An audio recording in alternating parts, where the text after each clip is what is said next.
Standing By, the Terry and Ted podcast, is sponsored by the UPS Store Canada.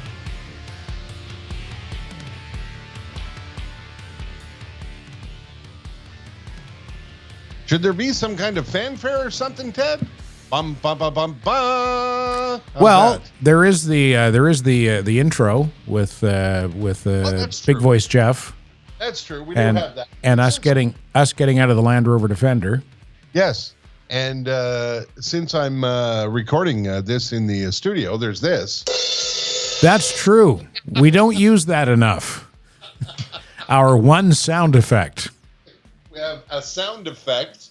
That's because I'm recording from, listen, we live in a townhome. We don't live in a big mansion. But I am in one of the bedrooms is turned into, as you can see if you're watching this on YouTube, my wife's music office. She plays guitar, she plays keyboards, she plays drums, she collects vinyl. She is a music junkie, and she's been gracious enough to let me record in what is the music office and also the podcast studio kind of affair. Is the smallest of the three guitars hanging behind you, is that a small bass or a large mandolin? No, that's the small bass. I don't know enough about guitars. I'll just move my head if you're watching. Yeah, we can see it. Yep. Yeah, that one there next to Paul. Yeah. That's a replica of the bass that Paul McCartney plays. Oh, okay. There. All right. Well, that's because I was wondering why would I even know that that's a bass, or why would I guess that that's a bass? And I guess it's because I've seen McCartney play one that looks like that. Absolutely. My wife, Jess, is a massive Paul McCartney fan. She's seen Paul. I'm going to get this wrong and I'm going to get in trouble, but I think she's seen him 38 times now. 38 or 39 times. Well, she's famous for having been brought up on stage by Paul McCartney in Montreal. Yeah, that's right, at the Bell Center, and ended up on the front page of the Journal de Montréal. Wow. How about that? Welcome to another podcast episode of Season 4. I'm Terry DeMonte. That's Ted Bird. It's the Standing By podcast with Terry and Ted, and we're pleased to say that our title sponsor is the UPS Store Canada. Shipping, packing, printing, mailboxes, anything you need, whether it has anything to do with running a business from your home, which a lot of people do, or as we record this podcast, it's that time of the year where, for example, us in British Columbia need to send gifts back home to the eastern part of the country. And that's where the shipping and the packing comes into play. You can go to the UPS store, and big or small, the experts there can handle anything you need to ship, whether it's something very fragile or it's a tin of your homemade cookies that you want to send to a family member. They can professionally print holiday greeting cards, invitations, flyers, postcards. You can set up a mailbox there. It's a one-stop shop. It's really terrific. There are over 360 locations around the country, and they're all run by entrepreneurs just like you. If you run a business from home, you know how difficult it is to run your own business. They have all kinds of solutions for you, and most of them are families that run these locations that know how difficult it is to do things that maybe you don't have facilities for at home, whether it's shredding documents or faxing documents or sending something important to a client, or shipping the products that you're making in your garage. The UPS Store Canada. Find a location near you. There's one within the sound of my voice, meaning there's one very close to you. There's also one close to you, Ted. You did say shipping, right, and not shitting? Yes, I did say shipping. Okay, that's good. The folks at the UPS Store Canada can't help you with shitting, but they will help you with shipping. That reminds me of back in the day on the old radio stations we used to work at. Yes. Was it Trass Office Supplies was a sponsor? And what was the guy's name who owned the store and read his own commercials? Stuart something at Trass Office Supplies. And he used to say, we have the largest stocking warehouse in the city. But he would say it so fast that it sounded like he was saying we have the largest fucking warehouse in the city. We have the largest fucking warehouse in the city. You should see the size of this cocksucker. You can fit all kinds of shit in there. Honest to fucking God. Give us a call. Oh, if only commercials could sound like that. Yes. And another thing that reminded me of, and I wish I had it at my fingertips because I did do a recording, a screen recording of it not too long ago because someone had mentioned it on Twitter. The Brenda Lee version of Rockin' Around the Christmas Tree. Mm-hmm. Have you ever heard that? Of course you've heard it. You've heard it 1,000 times. Yes. And I don't know if it's gonna work because I'm gonna have to play it off my phone. Yeah. But at one point where she says later we'll have some pumpkin pie, yes. It sounds like she's saying later we'll have some fucking pie. And you're gonna hear that now, and that's all you're gonna hear for the rest of your life, okay? It's coming up. Later we'll have some fucking pie. It's in this verse here.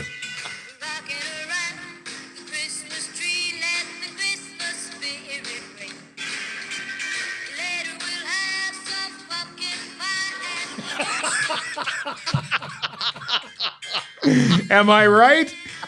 Later we'll have some fucking pie. Yeah. Somebody tweeted the other day that they were listening to that song on the radio, and their kid said to them, "Mom, what's fucking pie?" That's what we're having for Christmas. Later we'll have pie. What am I, a fucking waitress? Your own fucking pie. That's what a nice tribute to Brenda Lee in the holiday. Yeah, well, you know what? Somebody should have caught that in production. Somebody should have said, you know what? It sounds like she's singing later we'll have some fucking pie. I don't know if that's going to be so great for Christmas time. We ain't got time to fix it. Yeah. Ship it out and hope for the best. Yeah, rushed it into production. If you listen to the podcast on a regular basis, in the last episode, we had some discussions about other podcasts. And one of the podcasts that I listened to last week was Joe Buck has a podcast. Oh, yeah? Excuse me. Joe Buck has a podcast that I'm not really... I wanted to check it out because I'd heard about it, and I'm not so sure I'm a massive fan of the Joe Buck podcast because it's called Daddy Issues, and it's Joe Buck, and apparently he's friends with Oliver Hudson. Oliver Hudson is an actor who is the son of Goldie Hawn, and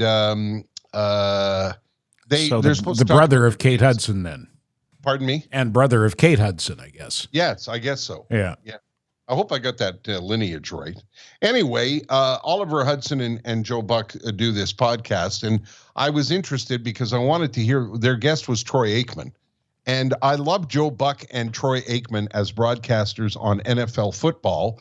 And I was intrigued by the fact that when they asked Joe Buck about how he got around, because Joe Buck is such a popular broadcaster, he often does October baseball, plus he's doing NFL football, plus he's called golf in the past. And the guys asked him, how he got around. And he managed to admit that Troy has an airplane. So Troy has a jet. So I guess things are going well.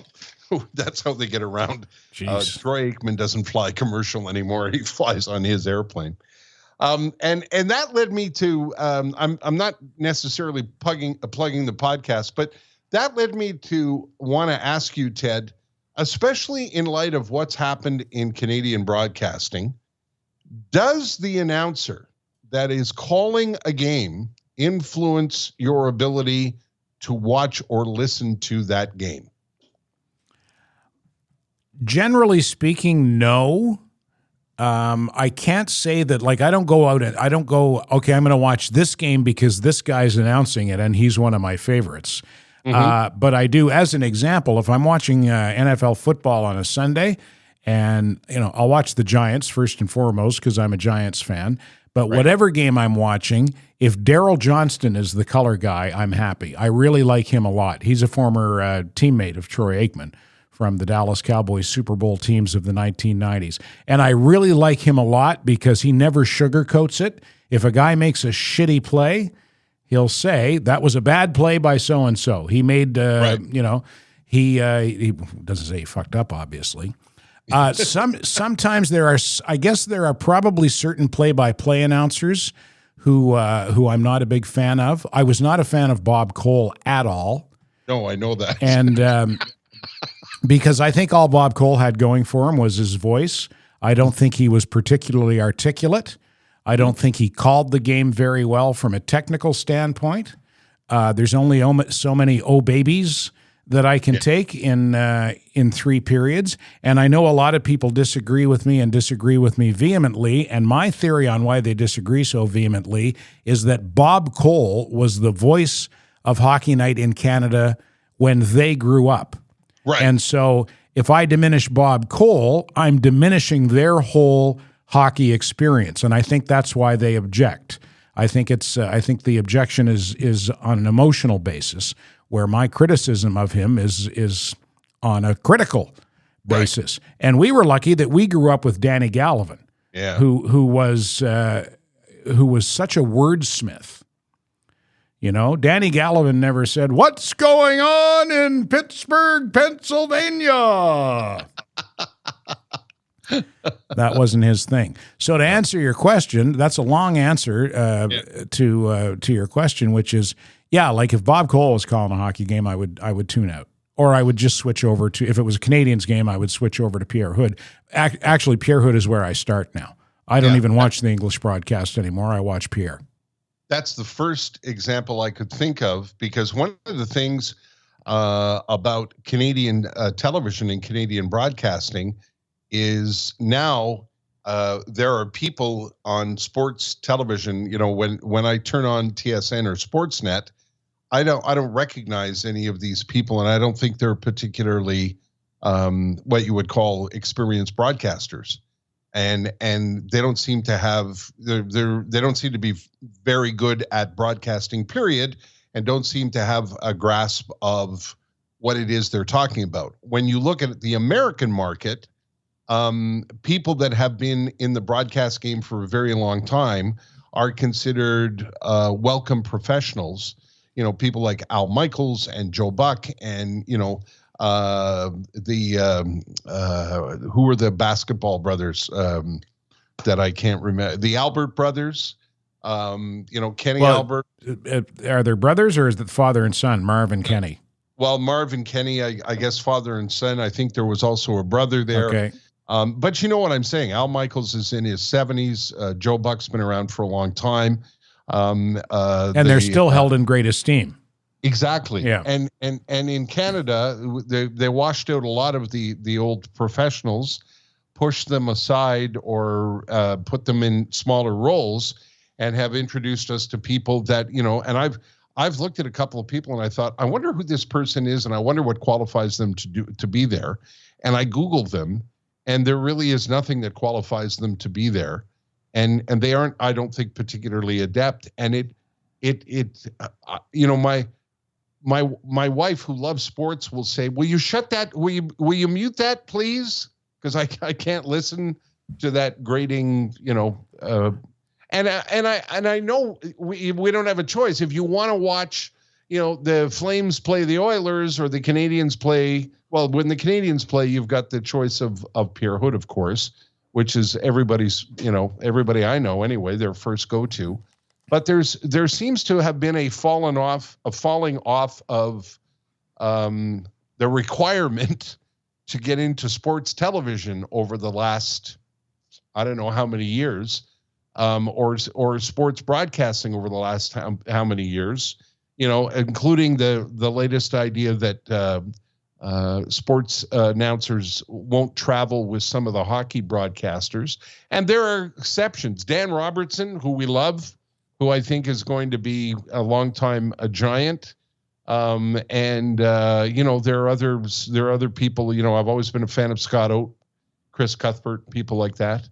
But it seems to me that I have trouble watching Hockey Night in Canada now. Can you specifically say who you don't enjoy watching? Are you talking about the panels? Are you talking about the play-by-play announcers? Because for the most part, it's still the old guard doing the play-by-play, is it not? It's still Cuthbert and Jim Hewson. Yeah, they're the old guard is still doing the play-by-play, but I guess that's what I'm talking about. If it's the sports broadcast, the roundup, the highlights, the panels, I find them I don't know. I find them they started to affect my desire to want to watch a lot of these broadcasts. Well, for whatever reason, the whole a lot of Hockey Night in Canada, outside of what's happening on the ice, has become a whole social justice scene. And I'm not sure why, and I don't know who they're trying to appeal to with that. And I'm guessing that they're, obviously they are appealing to some people because a lot of people are into that scene. But by and large, I don't think hockey fans are tuning in to be preached to about the social issues of the day. And Ron MacLean has bought into it hook, line, and sinker, I think, because he's desperately holding on to his job. I think his personal identity is so tied up in being Ron MacLean on Hockey Night in Canada that he would do whatever it takes to hang on. And when his time comes, I don't think he's going to go gracefully. I hope he does, but I don't get the feeling that he will. I'm of the, I don't know. I compare. I guess I'm comparing hockey to football because when I watch football on Sunday, there's certainly there isn't a lot of time spent on political or social issues. There's little, if any. Yeah, well, I mean, there was some of it, when it came to kneeling during the anthem, there was that thing seems to have gone away. But I think a lot of people turn to sports for escape, don't you? Absolutely. Like if I'm watching hockey, I don't want to feel like I'm reading the opinion section of the New York Times. You know what I'm saying? Well, I got some bad news for you because oddly enough, hockey of all sports seems to have gone down that road more than the others. When you look up, you were saying you'll Google these broadcasters. Yes. Generally speaking, what are they? Recent graduates of Humber College or some other media studies program in the Toronto area? Yeah, or they've come, so and so used to, got her start as a weather person on such and such, and then was the entertainment reporter at such and such, and now are on a, sort of have a national profile. I mean, I guess that's fine. I guess it doesn't really matter. I guess you can, you could be thrust into a position and try and study it and do the best that you can.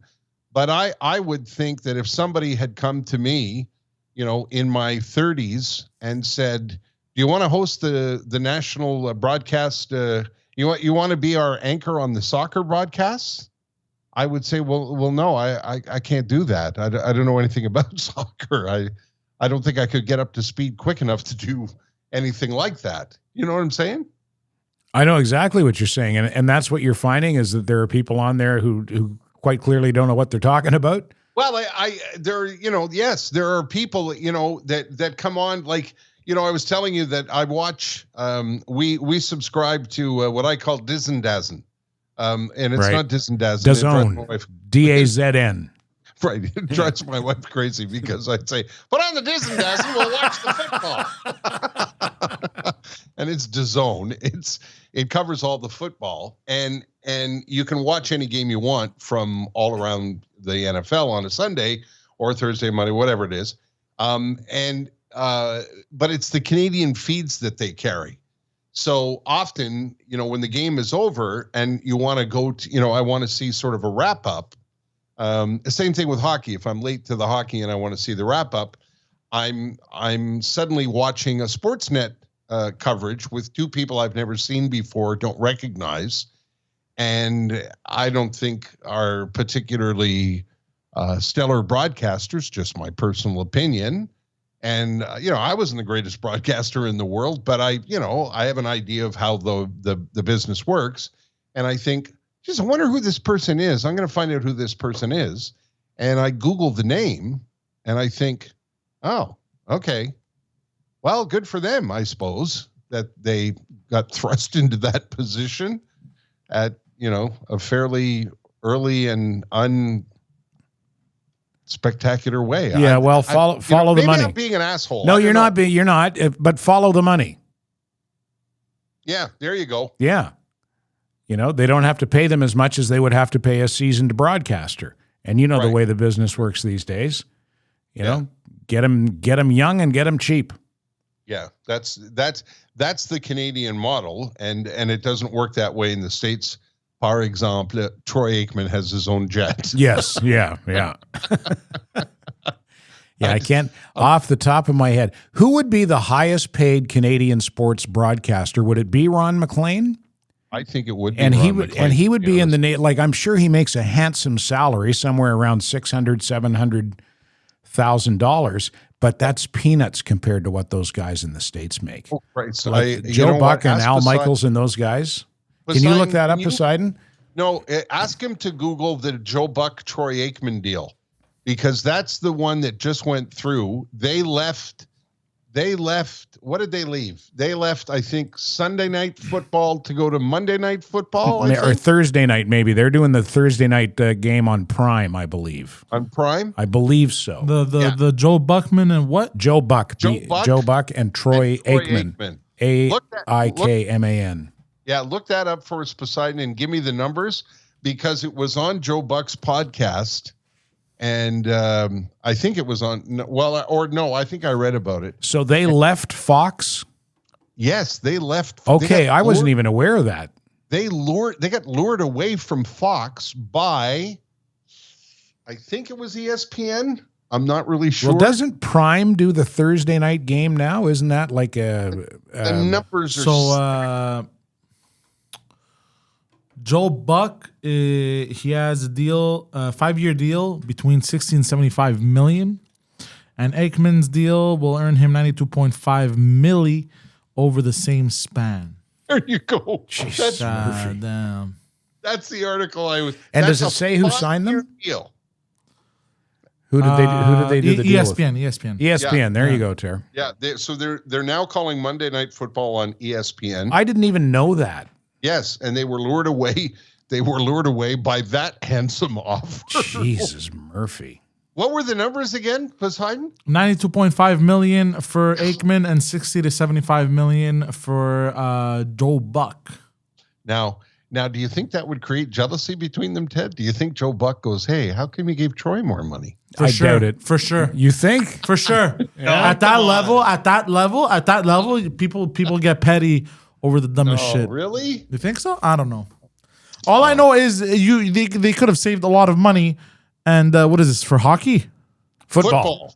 I would have known every football player from name to ass crack, you name it, with like for half that money. For less than half. Honestly, I would have done it for $300. Yeah, that's a far cry, Ted. That Troy Aikman Joe Buck deal. It's a bit of a far cry from Ron McLean's salary. Yeah, no kidding, eh? Although I'd love to make Ron McLean's salary, but that's crazy. Isn't that madness? Yeah. That's what we call big boy money. Yeah, no kidding. Yeah. And it goes back to what you say, Ter. Do I watch? I don't watch broadcasts specifically for the announcers. Although I will backtrack a little bit on that. I watch the Canadians in French because I like Pierre. I like him better than the other than any of the English guys who I hear. But an NFL game. So how does ESPN justify spending that kind of money? I guess Joe Buck and Troy Aikman are bigger than the game in ESPN's eyes, at least. One of the things that Joe Buck and Troy talked about on the podcast episode that I listened to. They talked about how there is, like Troy Aikman spoke about when he was playing football, they always dealt with what was the number one crew. And the number one crew was Pat Summerall and John Madden. And because Troy played for the Cowboys at a time when the Cowboys were always a marquee game of the week or Monday night, pardon me, they were always, at the top of the ratings. They always got Madden and Summerall. And he talked about how there's a number 2 crew and a number 3 crew and a number 4 crew. And Aikman recalled, in the days of his first season, which was horrific. It was horrible. I think they lost 14 games that year or something. That he would have to deal with the second and third tier crews, and they knew that the game wasn't as important. So I guess I don't know how it works at the network level in the States, but I guess they somehow decide what the marquee games are, and they need a marquee broadcast crew. And right now, the biggest, I guess the marquee broadcast crew in football would be Joe Buck and Troy Aikman. And a lot of people would say Jim Nantz and Tony Romo. Yeah, Tony Romo's really good. Yeah. Jim Nantz and Tony Romo are the CBS version of Joe Buck and Troy Aikman. It's funny that you mentioned that, because when I was watching the Giants and the Cowboys on Thanksgiving Day and Joe Buck and Troy Aikman weren't there, I said to myself, I wonder where they are. Yeah. I had no idea. I had no idea. I might want to pay closer attention. If you made Joe Buck or Troy Aikman money, Ter, and you could go up to Jaguar, Land Rover, Laval and buy anything you wanted, what do you think you'd look at? I would get the Scoop-de-Doo thing. I think it's the Jaguar Scoop-de-Doo. It's not the Scoop-de-Doo. It's the what's the one, the race car thing we were in? The one that we drove, the F-Type. Yes. Yeah, the F-Type. I loved that vehicle. Yeah. Loved that car. And there's such, even in that, in their SUV, there's an elegance to a Jaguar that I find really just terrific. If you're a lover of cars and you like a little elegance, boy, Jaguar's got it in spades. Their SUVs come in 3 different classes now. There's the I-Class, which is the all-electric SUV. The E-Pace. The E-Pace is the all-electric SUV. No, the E-Pace is a smaller SUV. You're right. It's the I-Pace. It's the I-Pace. It is the I-Pace. Yep. Okay. Sorry, Adrian. The I-Pace is the electric. The E-Pace is the Yummy Mummy. The E-Pace is the smaller, and then there's the F-Pace, which is bigger. You can get all the way up until the SVR trim. I know cars by heart, by the way. I'm sorry. That's the one I want. I want that SVR. One has around 550 horses, if I'm not mistaken. Yep. Big V8, nice little growl.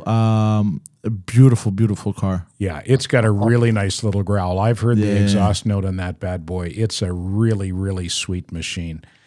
You might want to get one of those for the winter driving, Ter. Get your F-Type for the summer driving, and get the F-Pace for the winter driving, or go across showrooms and check out the full line of Land Rovers, including the Defender. I think that's my favorite. That's the one they gave us. That's the one you see at the beginning of the podcast, right? That Terry and I are getting out of. That's a spectacular vehicle. It's like a luxury tank that goes fast. And listen, go up to Laval and go to the dealership, even if you're not buying anything. I know they would hate me to say that, for me to say this, but just go up and have a wander around. The way these family businesses are run, you're going to see. You'll be welcome with open arms. You can ask some questions, have a peer in to some of the models, lean in, get the new car smell, have a look at some of the things that we're talking about, and you'll see what it's like to deal with a family that's passionate about what they do. JaguarLaval.com and LandRoverLaval.com. Did you hear what James Duthie said during the World? Speaking of sports broadcasters, during the World Cup, when Canada lost to Croatia. Yes, and Alphonso Davies scored the first ever Canadian goal in men's World Cup history. And James Duthie on TSN said it was the greatest moment in Canadian soccer history. And he was sitting at the same table as one of the members of the Canadian Olympic gold medal winning women's soccer team, Janine Becky. I didn't see it, but apparently the side eye she gave him. Yeah. Did you see it? I saw it afterwards. Yeah? I saw the replay of it. A replay of announcers. Well, because it was shooting around the internet, right? Everybody was outraged. There's a lot of outrage going on. And apparently his explanation was he meant to say men's soccer. Too late, James. Men. Yeah, too late. Yeah, too late. Horses out of the barn, old boy. Yeah, and it was the old the old tap dance. It was, that I think that was a bit of an issue. Was it as you say, horses out of the barn. He was like, no, wait a minute. What I meant was, why did they call him out right away on it? No. It was the internet that called him out on it. Okay, so in the moment she let it pass, and the other people on the panel let it pass. Yeah. Okay. Yeah. So then he came out, and then he put on his dancing shoes after the internet came after him. Okay. Yeah, and said, "Whoops, I'm sorry. I left out men's." Yeah. The way I understood it. We were talking about money. I just want to steer away from the sports thing there for a second. You and I have had this discussion off the podcast, and I thought we'd have it on the podcast. The other day, I was oot and a boot trying to get some Christmas shopping done, and there's this donut place here in Vancouver that people go on and on about the greatest donuts in the world. You never tasted anything like it. It's just unbelievable. And I don't, at this age and this point in my life, I don't spend a lot of time eating donuts. So you can make your own fat joke if you like. But I thought, you know what? I've heard so much about this. Let me see what this shit is all about. So I said, I wanted the blueberry. What was it called? It was called blueberry jammed or blueberry stuffed donut. And it had a hint of, there was a little bit of blueberry in it. The donut was decidedly average. Anyway, she put the donut in the bag, and I handed her a $5 bill, and she said, "Oh, I'm sorry, sir, we don't take cash." Oh. So I had to whip out, I said, "Oh, okay." So reach for my wallet to get my Visa card to pay, I don't know, what was it, $260 or $350 or whatever it was for this allegedly unbelievable donut. And as I was doing the jumping through the hoops on the screen, it asked me if I wanted to leave a tip for one donut. And you know me, Ted. You've been with me at restaurants. You know that I'm a generous tipper. Yep. Yeah, I believe in overly tipping. generous even. And I just thought, well, no. You handed me a donut. Yeah. I don't think that's cause for some kind of, gratuity. And I felt bad because I hit no. It was like, do you want to leave 10, 15, 20 or other, which is now it's the whole thing. And there's a move to come to a point where I guess we don't carry cash anymore. And I want to know if we're the old guy on the rocking chair, but have you come across this, and do you enjoy the fact that you don't need to carry cash anymore? No, I like to carry cash. I like to have colorful money with pictures of the Queen on it, and I'm looking forward to having colorful money with pictures of the King on it. But I run into that more frequently as well. I ran into that when Sam, my son, and I were down in Jacksonville watching the Jaguars and the New York Giants.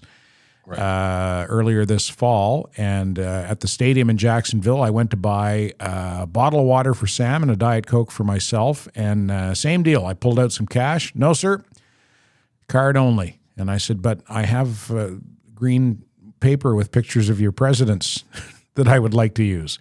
Sorry, sir, card only. So I had to use my card to pay $13 US for a bottle of water and a Diet Coke. And then I had the same thing happen at home the other night. Went out for a coffee and pulled out a $5 bill. Sorry, sir, we don't accept cash. We only take it on the card. I don't recall if there was a tip option offered on that or not. What I have seen in restaurants is when you use your card and they offer you the tip option, it starts at 18%. That's the lowest tip option. I've seen that. 18, would you like to tip 18%, 20%?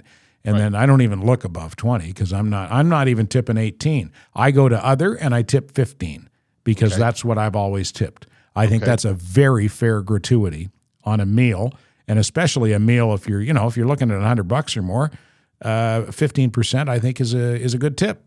Yeah, I've always been a 20% guy, and I'm not. Well, Troy Aikman, you always made more than me.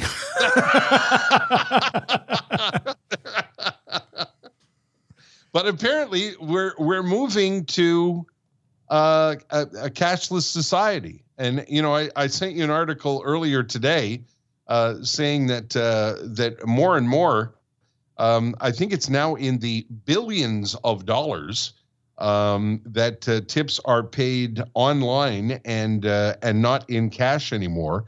And apparently, the people that work say because it's easier to leave a tip, more people do. And there are some terminals that are asking you for tips, sometimes up to 40%. And apparently, according to the article that I'm looking at, says most people choose somewhere in the middle so as not to appear cheap, but also because humans are subject to extreme aversion bias, according to people that did the study at BCIT. And apparently prompting all these tips at restaurants and stores are because of these digital terminals by large financial technology companies that complement the services of major credit card companies. And restaurant owners seem to like them, and so do the British Columbians. The article is about British Columbians. Apparently, $14 billion worth of bills would have about $960 million in tax added to the subtotal. So if people in BC tip 15% on average, it would amount to about $2.3 billion in tips. And that, if you use your card, means $1.8 billion in tips is being processed digitally. So it's a payoff for everybody. Apparently the servers, the financial companies, the companies that you're buying from. And I know in some countries, like in Sweden, apparently you can't use your cash anywhere anymore. And really, that frightens me a little bit.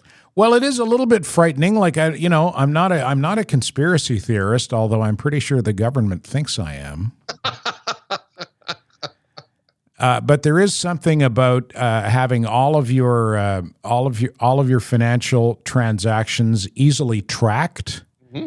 And also if all of your assets are digital, it makes it that much easier for them to be seized or stolen. Yeah.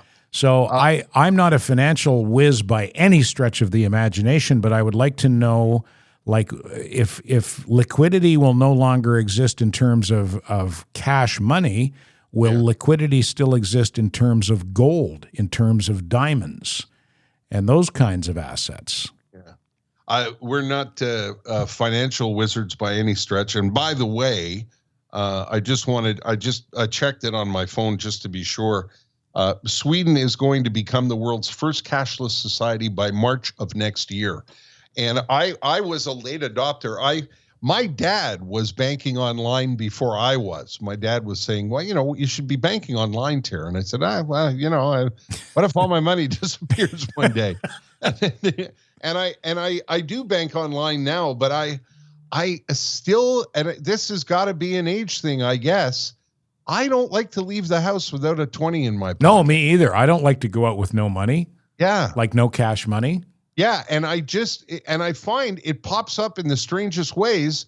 My wife and I went to get the Christmas tree. We're recording this in late November. My wife and I went to get the Christmas tree on the weekend. And as we drove up, it said cash only. And I happened to have $100 actually it was more than $100 in my pocket. Because I don't like to be without cash. Because as soon as my wife saw the sign, she said, shit, we were gonna have to go get cash. I said, no, I got some in my pocket. You're with the right fella. Yeah, I don't know what that is. I just, I don't like to, even though I've got like 3 credit cards and a debit card, I don't like to leave the house without cash in my pocket. Poseidon, you must think I'm nuts, right? Absolutely the fuck not. I love cash. Because I find it's an age thing. No. Well, I think it depends where you come from. Yeah. Okay. Where I'm from, cash is king. Yeah. Yeah. And you know what? I don't know. Maybe it also is, it could be a Montreal thing, because my wife and I have noticed out west, there's not a lot of guys. You have a guy for a thing. There's not a lot of that. You mean under the work table, under the table work? Yeah. Well, I think that's part of the move towards a cashless society. Is governments cracking down on that, and probably on money laundering too. When you say to somebody, like, you're standing in a crowd and you say, "I got to go home because I've got to fix my washer is broken," and there's somebody inevitably in a circle of people who say, "Hey, my brother-in-law does those things. Why don't you give him a call?" That doesn't seem to happen out here, and in Montreal, it's like, yeah, I can fix that for you. Just give me $100, we'll call it even. Probably not a big Italian community out there. That's why.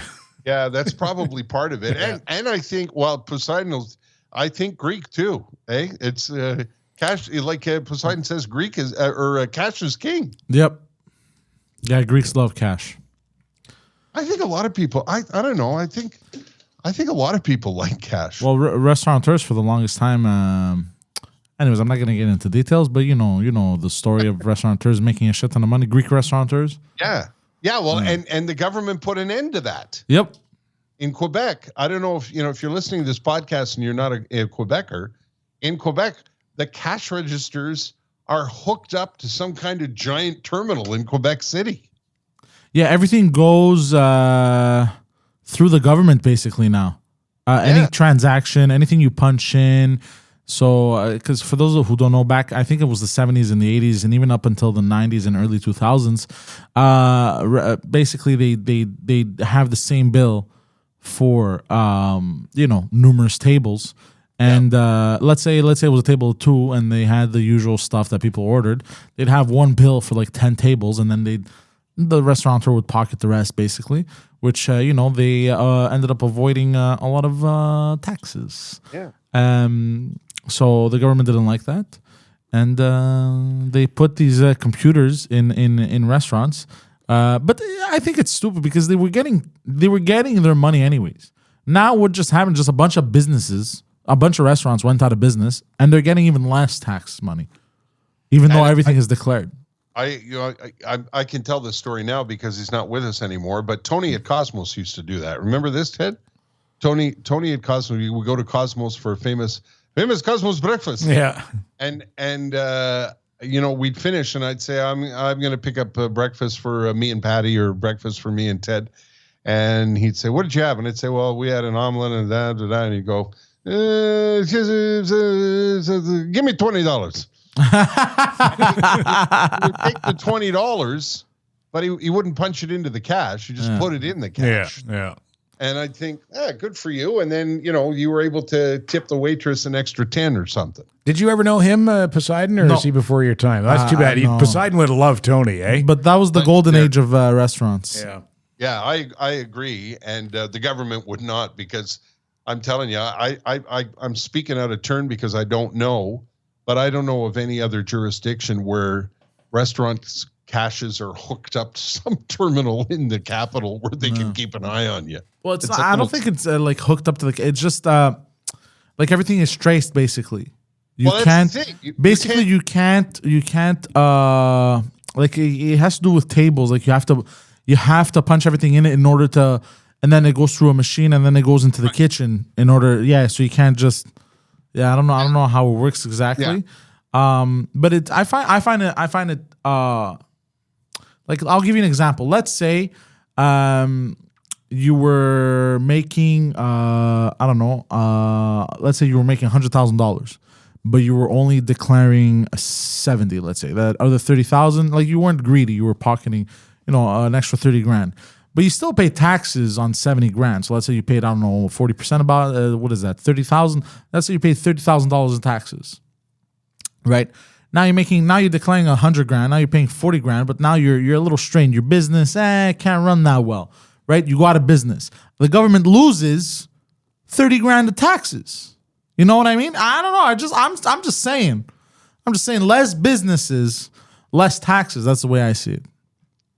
call my accountant Poseidon. Yeah. That was Bro. that was one of my 2 drink minimum tangents. Bro, why are you claiming this shit, bro?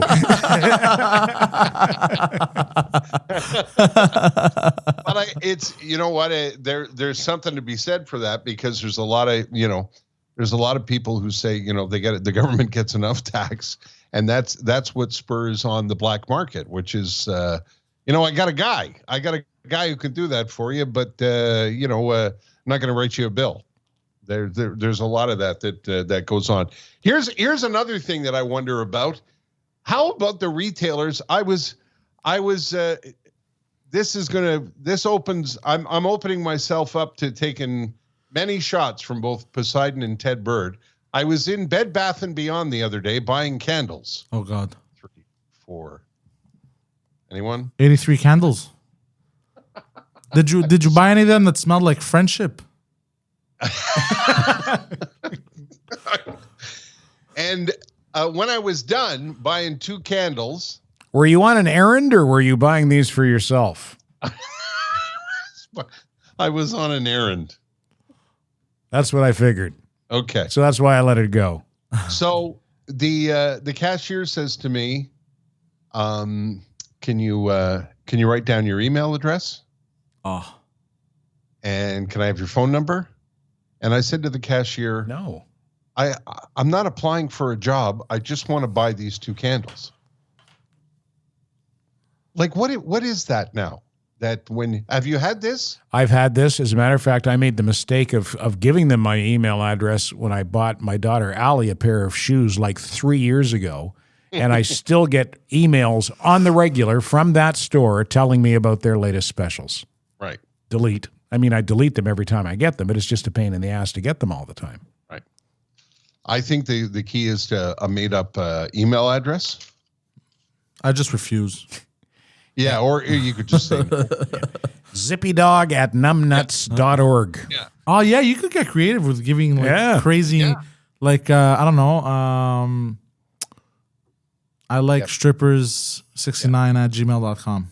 Twerp your ass at hotmail.com. That's what I do whenever I get when I get someone on a phishing online, whether it's on text or a Facebook Messenger or with an email, and I'm in the mood to play along with them.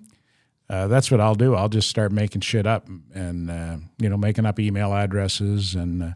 The text ones, though, I'm more offended by the text ones. Yeah, I don't know. Like, what do you do with my fucking phone number? Yeah, that's new. That's a fairly new phenomenon, isn't it, Ted? That's happened to me. And it always starts with just hello. Yeah. Or how are you? And I usually respond, fuck off. And that's the end of it. Yeah, but do you ever get the phone calls? Oh yeah, yeah. Where they've got your there's a warrant for your arrest, and a package has been seized at the border that's in your name, and would you please hold until the next available agent comes on the line to talk to you?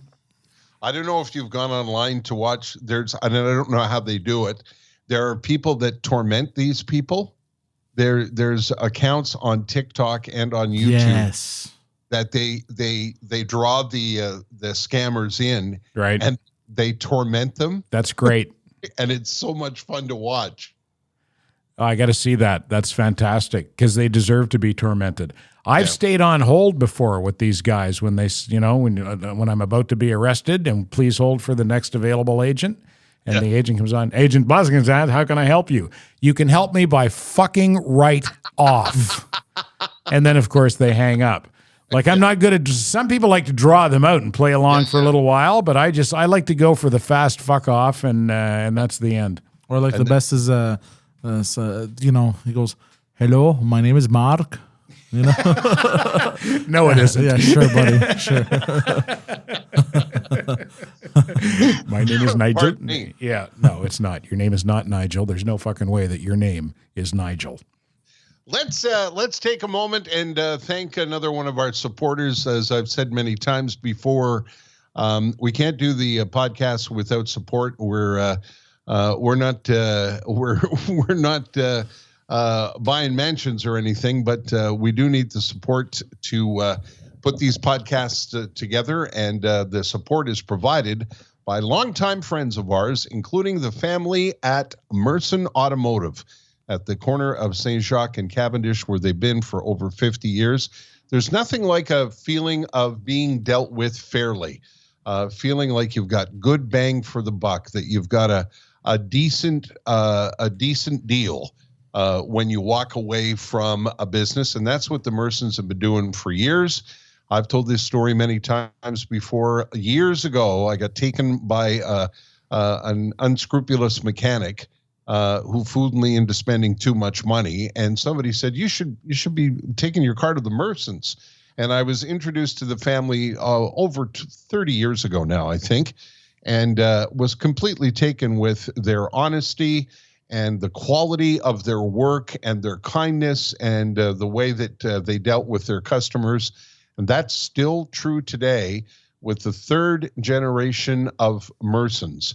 Whether you're buying tires, whether you're getting your oil changed, or if you drive a bit of a money pit. Right, Ted? Yeah, if you drive a Bavarian money pit like I do, the Merson's the place to go. I've told this story before where I went to the dealer one time because I needed a part, a fairly expensive part, and I needed it installed. And so I bought the part at the dealer, and I said, I got a quote from Merson. Can I get a quote from you on the installation? And the guy at the dealership said, no, just take it to Merson. You're going to do way better there than you're going to do here, pal. Yeah, the Mersons will treat you right. Yeah, visit them in person for the full experience or visit mersonauto.com. This is a story I wanted to take up with you, Ted. I don't know if you saw my posting about this. I tweeted this a couple of weeks ago about something I got targeted for on LinkedIn. And, I don't bother with LinkedIn because I'm not looking for work. But I got targeted, you get those notes saying, you're looking for a job. Forget how they word it, but here's a job that, meets your qualifications or whatever. So for fun, I clicked on it, and it was some organization in Toronto, and it was like looking for a TV host or something like that. And right under the job description was in big block letters, "This is not a paid position." And I thought to myself, how do you get away with doing that on LinkedIn? Like, how do you advertise for people to come work for you and then tell people it's not a paid position? Like, what is that? That's not work. That's charity. That's what I thought. And I don't understand if that's a new way of the world. I mean, now that I'm on the sidelines, I would be happy to do a little part-time thing somewhere or something, but I think I would ask at least for a stipend. Yes, a pittance even. Yeah. You pointed out, Ted, that you're probably, most people now are working harder than they ever did and making less than they ever did. I know I am. I'm doing more work for less money than I've ever done, and I'm not complaining. No. That's just the way of the world, and I've made some career choices along the way that have put me in a position where I don't make nearly as much money as I used to. I came out of it with my integrity intact, but you can't use integrity as collateral at the bank, I've learned. They're not taking it. But anyway, yeah, it's, and I know exactly what they would say if you went to them and said, why are you not offering any money? Like, what's in this for me? Oh, the exposure. How often did you hear that early in your career? Yeah, I did. When they didn't want to pay you. Well, think of the exposure we're giving you. Yeah. Exposure don't pay the bills. No, sir, not a bit. Yeah. And I don't know, but I find, because, I'm watching a younger, my wife is much younger than me and still has a lot of career ahead of her. And I've watched her interact with, different opportunities over the years. And some of the things that some of the companies do and say are pretty staggering. And I wonder where that's all going to lead in terms of, the things that you read about inequality and stuff, in terms of, what it was like to have a job 35, 40 years ago and be able to afford a house and all of that stuff. I'm not a believer that, we should be handing things to people on a silver platter. But whenever organizations talk about they can't find anybody to work, I wonder about what they're offering in order to find people to come work for them. Well, I think a big part of the problem is, and I know that this is true in broadcasting, is the lack of competition. Ownership is so concentrated now that they can offer you peanuts, because where else are you going to go? You know, there might be one or two other options, but they're going to offer you peanuts too. There's just there's a dearth of competition, at least in the broadcast industry, and I don't know how widespread that is in other industries, but I think that's a big part of what keeps opportunity and wages down. And it just seems like there's increasingly two classes of people, the haves and the have-nots. And there's the middle class seems to be ever shrinking, and the middle class has always been the backbone of a country like Canada.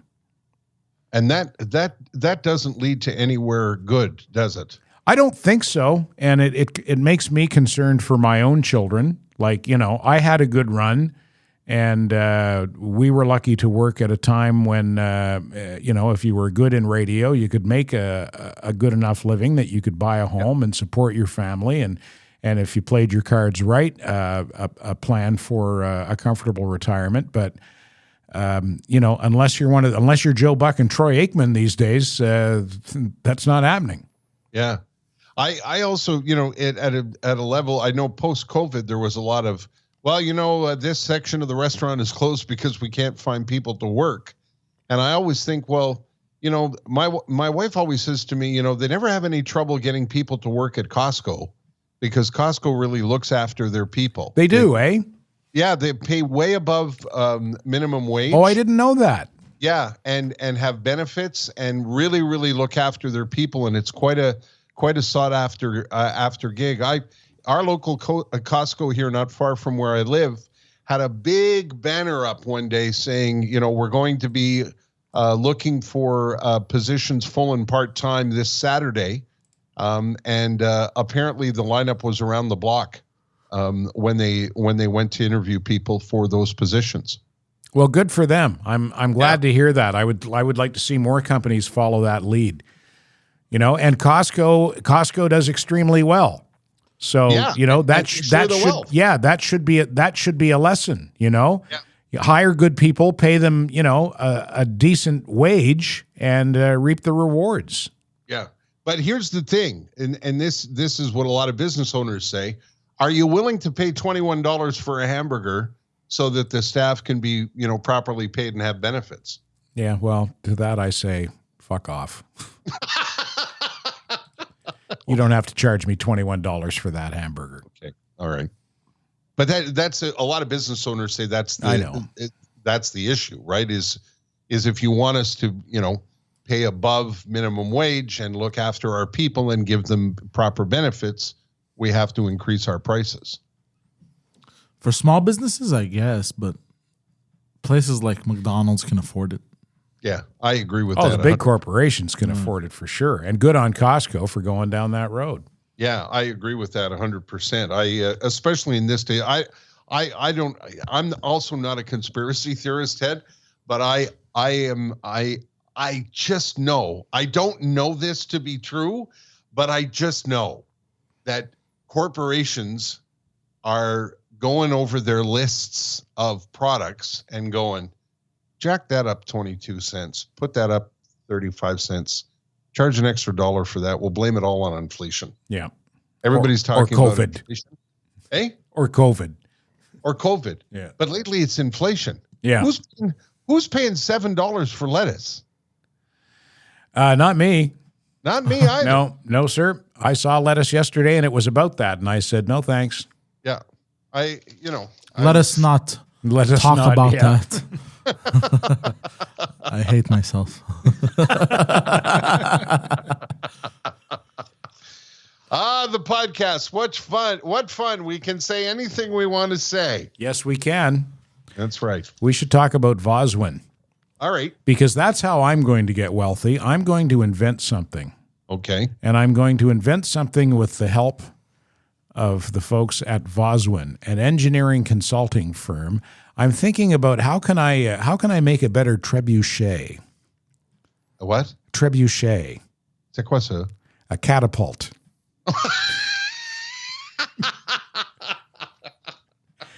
How can I make the perfect catapult, and what can I use it for? Okay. Yeah. Or maybe, what else? A costume for a human cannonball.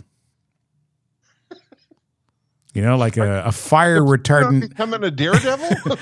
Yeah, there you go. A fire retardant bodysuit and helmet. And then I'll join the circus as a human cannonball. But I want to make my own. Super Ted. What's that? Super Ted. Yeah. I want to make my own outfit. So I go to Vozwin.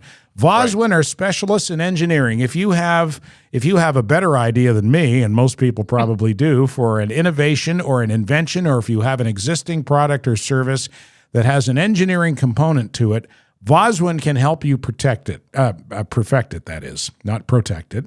Oh, well, maybe they can help you protect it too. They do mechanical and industrial engineering and design, electrical engineering and design, software engineering and design, and they do it very well. They are an award-winning engineering consultant firm, and they can help you. You can find them at Vozwin.com. Stop the spin. Call Vozwin. Vision to innovation. It's another family-run business, like my friends at Matelas Bonheur, long-time supporters of almost everything that I've done over the years, and long-time supporters of the podcast from day one. Norm and his family started this small business on Gouin Boulevard in Saint-Geneviève over almost close to 30 years ago now. They started with a pickup truck and a couple of mattresses and opened this small store that you can still go into, by the way. That location, the original location, is still on Gouin Boulevard in Saint-Geneviève. But they're not really a small company anymore. They got locations all over the greater Montreal area. But the premise of how they do business is still the same. You're still greeted with warmth and manners at the front door. A smiling person who's been well trained in the way they do business at Matelas Bonheur will ask you some questions about how you sleep and what you're looking for, and then they'll suggest some products to you, and then they'll leave you alone. They won't follow you around and pressure you. And all the stores are designed around sleep products to make sure you get a better night's sleep. Matelas Bonheur have been doing this for years, and I encourage you to go in and get that experience in person.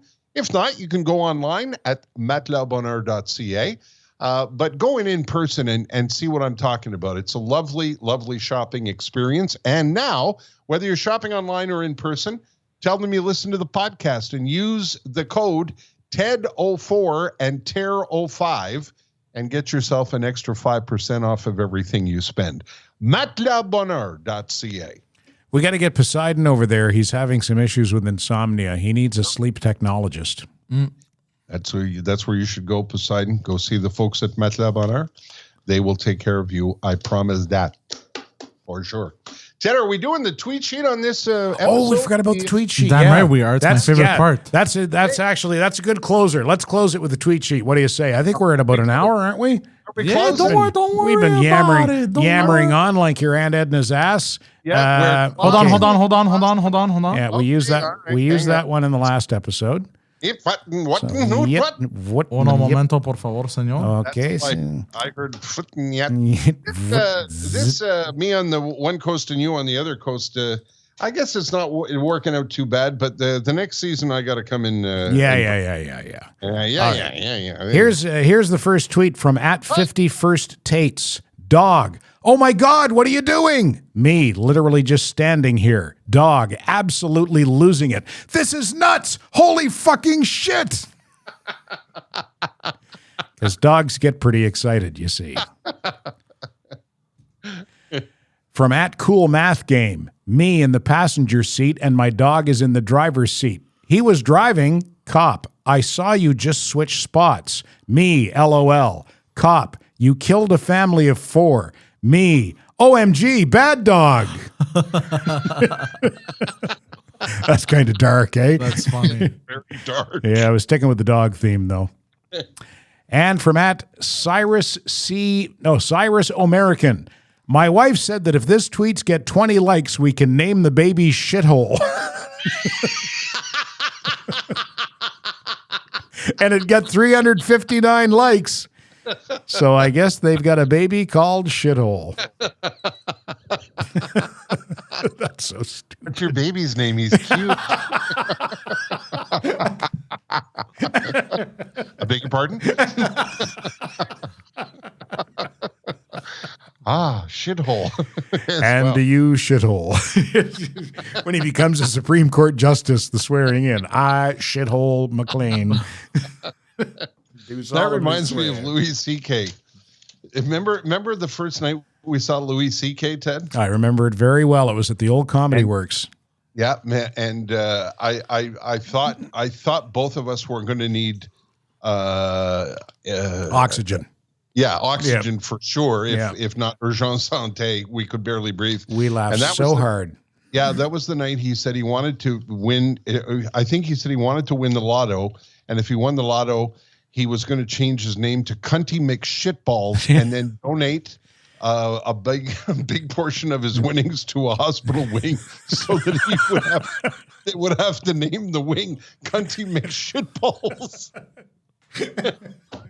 And they would have to have a ceremony where they would open the Cunty McShitball wing. And I'm sure he would kick my ass if he heard me trying to paraphrase the joke, but that's what it reminded me of. Yeah, he did another one. I saw him another time at the old Bourbon Street West out on the West Island, and he did the same kind of gag, only he said if he had more money than he knew what to do with, he'd open a chain of pet shops and call it Pet Fuckers. Come on into Pet Fuckers where we fuck your pets. And can I just say, you thought he was canceled? He isn't. No. I follow him online. I'm on his mailing list, and he's just as funny as he ever was. And not only is he just as funny as he ever was, he owned what happened. Absolutely, he did. And you know what happened with him, eh, Poseidon?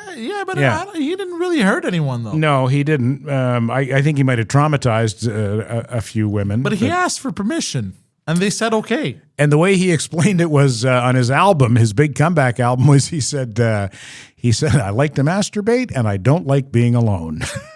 That's funny.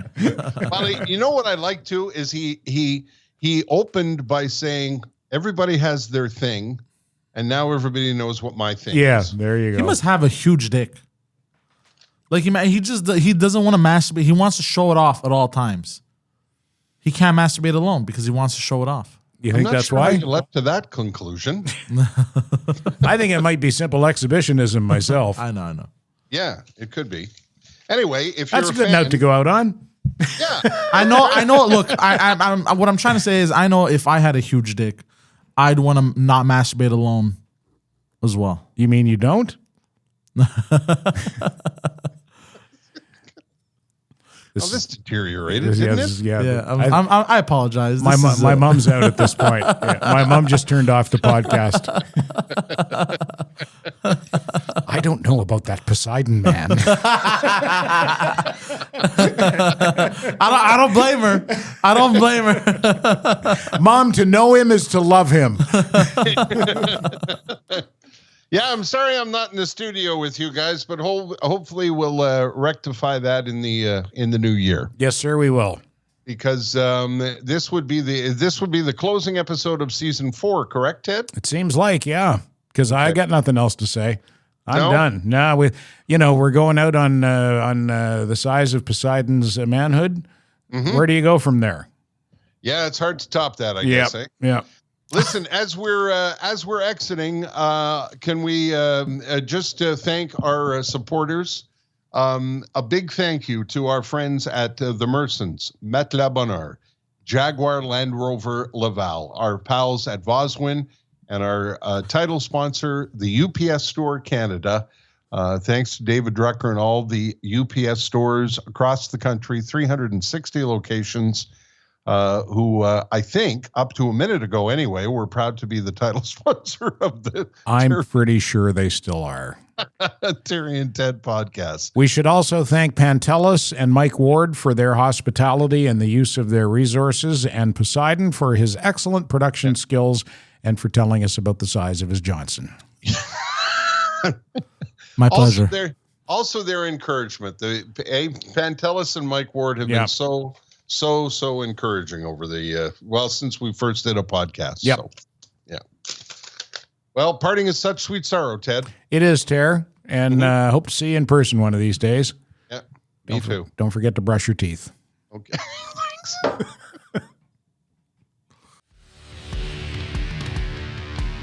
Standing by, the Terry and Ted podcast has been brought to you by the UPS Store Canada. The UPS Store near you is locally owned and operated by a member of your small business community.